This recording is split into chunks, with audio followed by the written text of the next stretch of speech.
December 1998, Lynsey Quy vanishes on Christmas Day.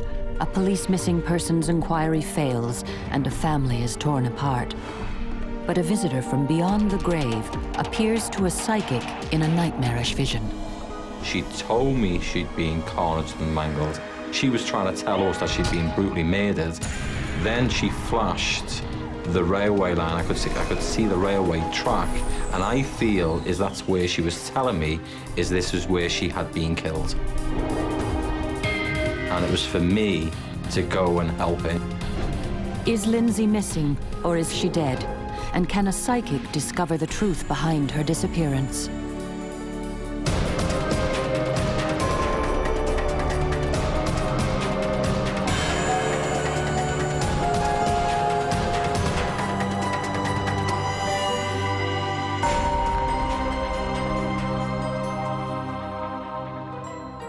Southport, northwest England, deserted now, but every summer this seaside town attracts millions of visitors.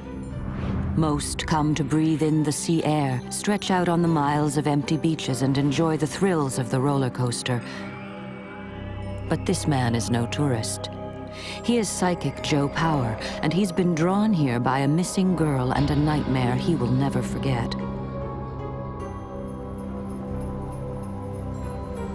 The story starts here in December 1998.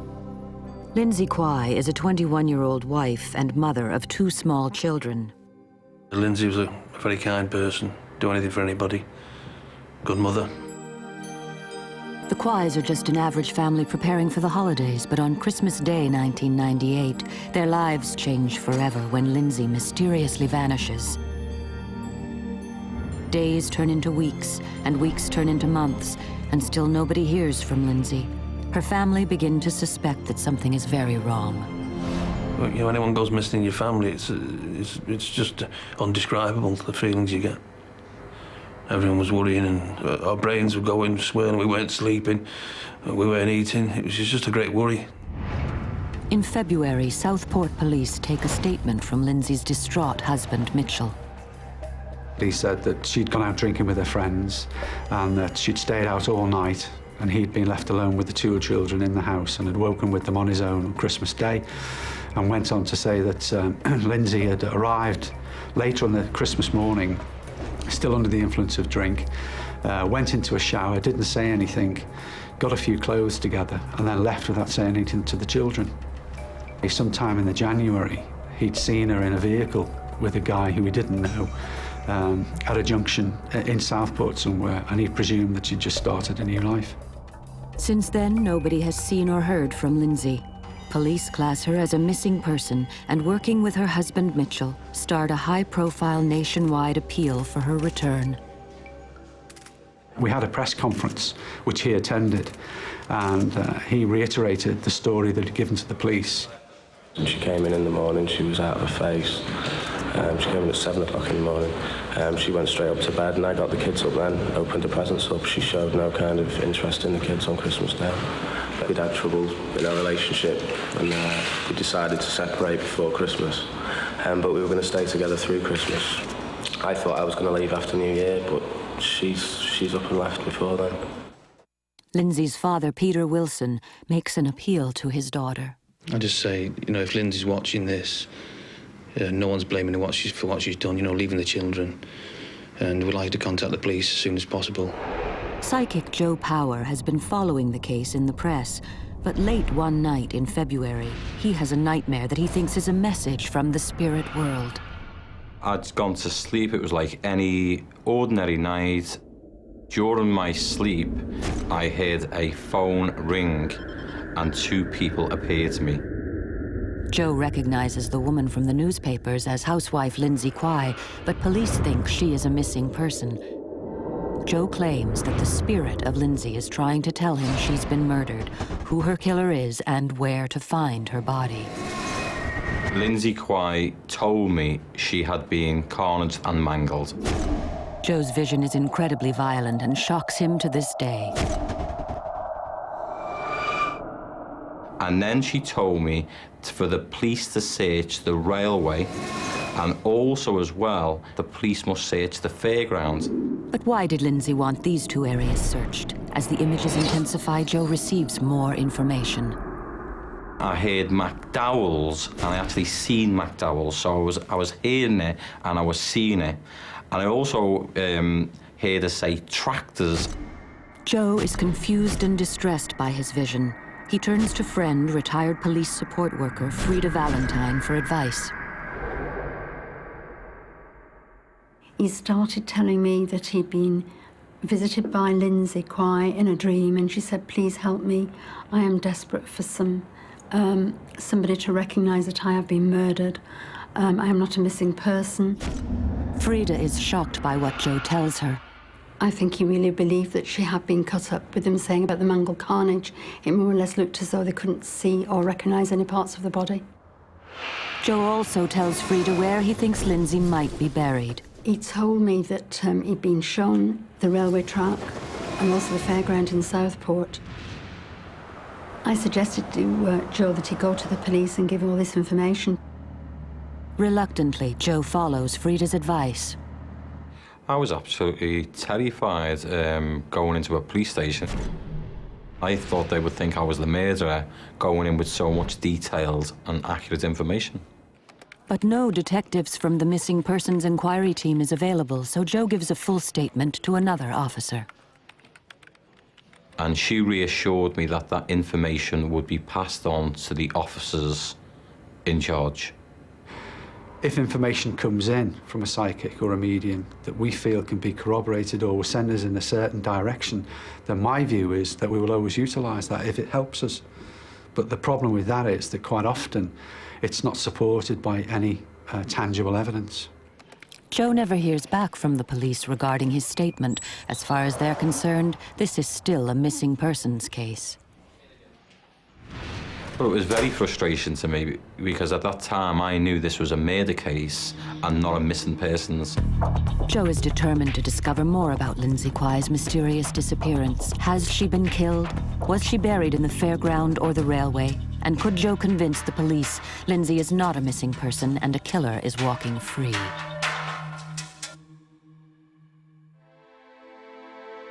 A young mother, Lynsey Quy, has gone missing. Police have no clue to her whereabouts. Her husband has appealed for her safe return, but in a terrifying vision, psychic Joe Power sees a woman being killed and dismembered. Is this Lynsey? Should police be hunting a murderer? Joe is determined to find out. I felt I had to investigate this case myself because the police were not listening, and I felt I had a sense of duty to get this young lady's remains found. Joe drives to Southport. He has no map and he doesn't know the area. All he has is his confusing list of locations from Lynsey. The railway, the fairground, McDowell's, and a tractor yard. After hours in the car, Joe is tired and lost. He's convinced his psychic connection to Lynsey has failed until he reaches a certain road completely by chance. It was just around this part here that I heard a voice crystal clear, and a sudden noise shouted, "Stop!" And I turned to the right, pulled up the car, and for no apparent reason at all is that the car horn started to go off. I got out of the car, pulled the bonnet, eventually it went off. And I got back in the car and I decided, with the car horn going off, that I'd get away from the area because of the neighbours and the sound, and I felt really quite frightened at that stage. And I drove around on the next street. But just before I'd actually got to the bottom of the road, there was a place called McDowell's that was on the left-hand side, and on the right-hand side was another place full of tractors. That's when it all sunk into me that this is where she had actually sent me. Both the tractor yard and McDowell's are on Stamford Road, the very road where Lynsey lived with husband Mitchell and her 2 children. Joe is now convinced that the woman who appeared to him was Lynsey Quy. But why is she drawing him here? After I left the area, I felt shocked, I felt disturbed, But I also felt, it's strange to say this, is reassurance in the images that I had actually received. Once again, Joe decides to contact the police. This time, he writes a letter to the head of the missing person investigation, Bob Marsden. I wrote to Bob Marsden and told him that I was no ordinary person. I was doing this because this young lady had appeared to me, and this case needs to be looked at in more detail. Joe receives this receipt for his letter, but the police do not call. I believe Joe was getting very, very frustrated because he'd informed all the police, and yet they still believed that she was actually missing. Sometime after Joe's letter arrived at Southport Police Headquarters, a review of the missing persons inquiry is ordered. Detective Superintendent Jeff Sloan is brought in to re-examine all the evidence. Immediately, his instincts as a police officer tell him something is not right. There was a lot of circumstantial evidence which tended towards the fact that Lynsey was not alive. We couldn't establish any proof of life. Lynsey hasn't used her bank account since before Christmas. She hasn't applied for income support or housing benefit. Vital medical appointments have been missed, and she has had no contact with her family, not the actions of either a runaway or a loving mother. When I read through the documents and I read through the lifestyle and some of the issues that emanated from that missing from home inquiry, I formed the opinion quite quickly that this actually should be a murder inquiry. I felt that Lynsey had been murdered. Joe Power is no longer alone in his belief that Lynsey has been killed. It's very frustrating, you know, knowing that this young lady had been carnaged and mangled, and you have to sit there and wait for her to be found. Detective Superintendent Jeff Sloan is placed in charge of the new murder inquiry, but this isn't going to be an easy case to crack. It's very frustrating not to have a body because when you have a body, that's where your lines of inquiry start to develop. All we had was 22 Stamford Road, which was Lynsey's home address, where she'd lived with Mitchell. Well, the very first thing that we do is to go back and fully search the house again, the gardens and the area immediately surrounding the house. Using the house as their starting point, the police begin one of the largest searches ever conducted in mainland England. And we actually used officers from the Royal Air Force, the JARIC, which is a reconnaissance organisation, who flew over and could detect any recently disturbed ground. And if they highlighted any areas, then we would send a specialist search team to go and excavate. It's an agonizing time for Lynsey's family. We're by the phone 24/7, and sometimes we get false information where bones had been found at one time, and we were given the information, then we found out it was a pig, a dead pig. And then when you heard about a body being found and this, that and the other, one was found in the River Ribble, I think, you wondered if that was Lynsey. It's never ending. But the police failed to find any evidence of Lynsey. I was concerned that we hadn't found a body, and I was at a loss as to where we would look to next, and took the decision that we wouldn't undertake any more searches or digging until it was based on intelligence that we had through. But it was frustrating for me. The police are forced to suspend all searches, but Lynsey's parents refuse to give up hope. They spend every waking moment looking for their daughter. Well, we searched in canals, rivers, we got stung by bees, hornets, you name it. But, I used to be up to my neck sometimes in freezing cold water. But we couldn't stop. It was just our way of contributing towards finding Lynsey. With the police search on hold and no new information coming forward, it looks as if Lynsey's body may never be found and the case remain unsolved. But Psychic Joe Power believes this is something the spirit world would never allow. Joe thinks Lynsey's spirit is unable to rest, as once again she appears to him with a message from beyond the grave.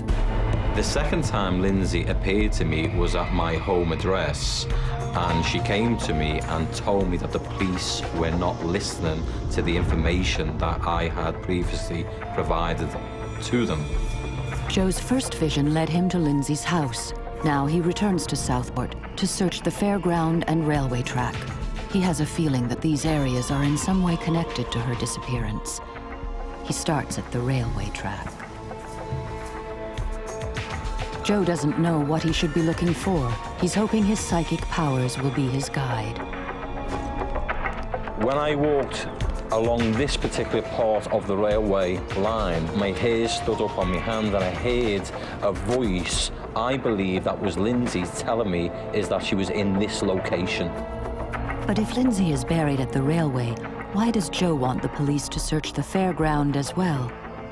It was quite clear to me is that this young lady's remains were in two separate locations.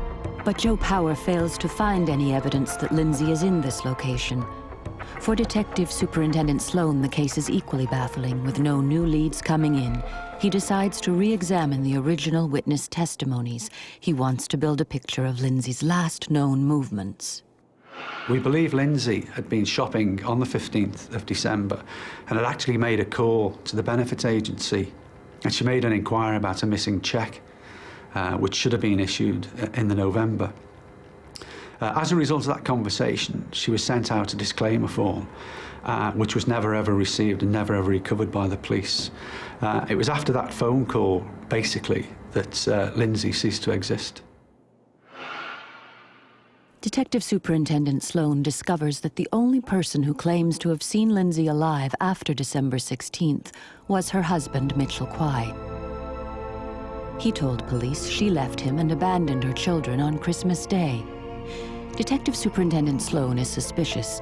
He has a feeling Mitchell's statement doesn't ring true. It doesn't fit with the profile he has built of Lynsey. Given the background of Lynsey, what her upbringing was, the way she was interacted with her children, that there was no way she would have walked out on her children on Christmas Eve and Christmas Day. Police take a closer look at Lynsey and Mitchell's relationship. Mitchell was very violent towards Lynsey over a number of years, and ultimately she did try to institute divorce proceedings from him. But the issue was then that she'd always accepted Mitchell back and they'd always be reconciled. Could Mitchell really be her killer? Was this why Lynsey's spirit led Joe to her road? Was she trying to tell him that this was the murder scene? It's been 9 months since Lynsey Quy disappeared in Southport, northwest England. Detective Superintendent Jeff Sloan believes that Lynsey has been murdered, just as psychic Joe Power said over 7 months earlier. Joe's nightmarish vision had started a psychic investigation that took him to Southport Fairground, the railway track, and Lynsey's own home. But what significance did these locations have? All is to be revealed as police close in on their prime suspect, Lynsey's husband, Mitchell Quy. Well, Mitchell portrayed an image of he was the abandoned father, the abandoned husband, and that, sadly for us, he was very plausible in front of the media. He was very confident, overconfident sometimes. He seemed to be reaching out to the community, and a lot of people seemed to be believing him and formed the opinion that perhaps the police were just picking him out because he seemed the obvious candidate for a suspect. In June 2000, Detective Superintendent Jeff Sloan trusts his instincts and arrests Mitchell Quy on suspicion of murdering his 21-year-old wife, Lynsey. Well, Mitchell was an egotist, and I actually felt that he formed the opinion that he could get away with this because of the time element and the fact that the media had shown such an interest in him, and various members of the community were sympathetic to him. But despite hours of questioning, Mitchell refuses to crack. Detective Superintendent Sloan is convinced that he has his man, but he doesn't have enough evidence to press charges. It looks like Mitchell is about to walk.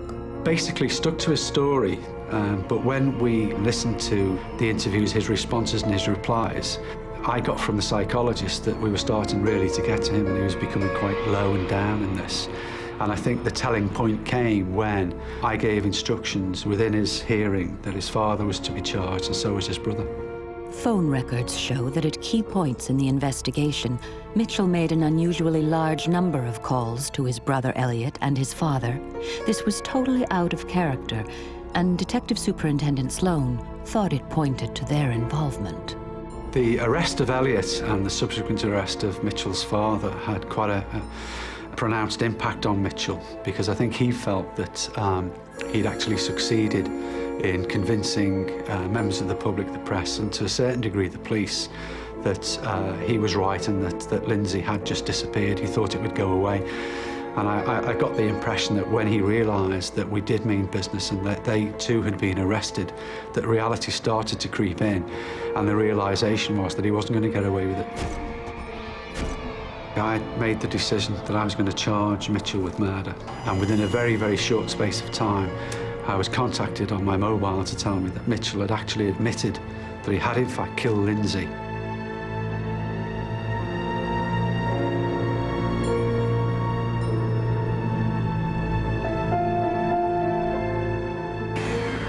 Over a year after Lynsey Quy first went missing, the truth surrounding her disappearance is finally uncovered. The last few hours of Lynsey's life all centred around the cheque that had gone missing in November. Mitchell, at some stage, had tried to encash that cheque. There's a row developed over that, and he's lost his control and he's strangled her. As Mitchell's confession continues, the true horrific nature of the crime is revealed. And that's when he recruited Elliot to come in and to help him to dispose of the body. And that's when he decided that he and Elliot would cut the body up in the bath with the children asleep in bed in the next room, which I thought was horrific. The images of violence in Joe's dream were now explained. Lynsey was dismembered, just as Joe had said. And the scene of the crime? Lynsey's house on Stamford Road, the very place Joe had been led to 12 months earlier. How did he know these facts? I knew 100% I'd been right all the time. It was a very emotional case and a very upsetting case. Mitchell Quy leads police officers to the locations where he buried his wife's remains. Lynsey's torso was found near to the Pleasureland theme park at Southport, behind a go-kart racing track where Mitchell used to work. We found Lynsey's legs on the railway embankment, which was near to one of the first places they resided together. Joe had asked for these locations to be searched over 12 months earlier. I knew straight away. It didn't come as a surprise for me. What you've got to remember is how powerful these images, what she had shown to me. She'd already shown me the fairground. She'd shown me the railway. But unfortunately for Joe, at that time he was working alone. He never did receive the call to help the police. But Joe believes there is one person who recognizes the part he played in this case. Lynsey briefly appeared to me after her remains were actually found, and I heard her say thank you, and there was no more contact from this young lady. On January 16, 2001, Mitchell Quy is sentenced. Mitchell was sentenced to a mandatory life term of imprisonment with a tariff of 18 years because of the severity of the way he disposed of his wife, Lynsey. Elliot Quy received 7 years for his part in the gruesome murder. Mitchell's father is released without charge. This case was extremely difficult to crack, not least because of the way that she was murdered, the way she was disposed of, and the way that he behaved after the murder, actually actively seeking the press and seeking public opinion on his side and sympathy. Detective Superintendent Sloan receives a special commendation for the integral part he played in the capture and conviction of this most devious of killers. Joe Power's personal investigation is as yet unrecognized. When the killers were caught, I was very satisfied that I'd done my job. All the detail and all the information that had been provided made me feel very, very satisfied, not only just for me, but for Lynsey Quy parents as well. It was a very emotional case and a very upsetting case.